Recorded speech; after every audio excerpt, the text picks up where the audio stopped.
Снимай го, Мича. Дайте. Прави видеоклип. Ти пусна ли го да върви? Да. Давай, спокойно. Не. Оли, това ще му чупи пръчката, бе, човек. Погледни как му такова. Погледни как му дърпа. По-голямо телеапарат. Пускай му аванс повече. Той няма да избяга. Но накланяй го към това, накланяй го към другата страна. В тези треви тук трябва някой да ги опасее, ужасни са. Сериозно, насочи го, ще влезе в това. В храстите, ако влезе... Виждаш ли къде? Той е тръгнал. Точно към храстите отива. Той как ти да го насочва човек? Той толкова много е. Ага. Той също се вмири. Аре, бисре! Ще ти чупи пръчката това, човек, да знаеш.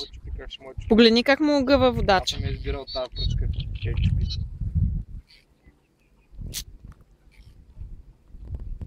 Кажи си, бе, гад. Сега ще изкара бисере на един 12 кг шарам. Там не учи амулет.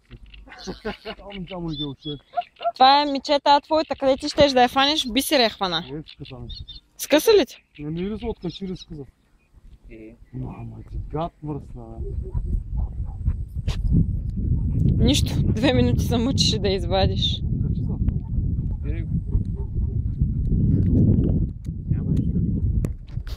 Боя си да тягаш, ще се... Марфалинче, усмихни се! Внимай само обичали къде да я папа по главата. Къде ли ще стане? Марфалинка! Еди ти се усмихни на камерата, миличко. Много се настървяват май на учери. Никълвява! Никълвяво!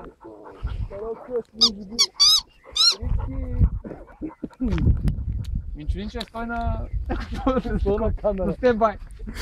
Степбай, стой, защото... Ей, дървото ти! Ей, скарай! Не дерите, де! Абе, цигарите ми... Гуля, ти са кой.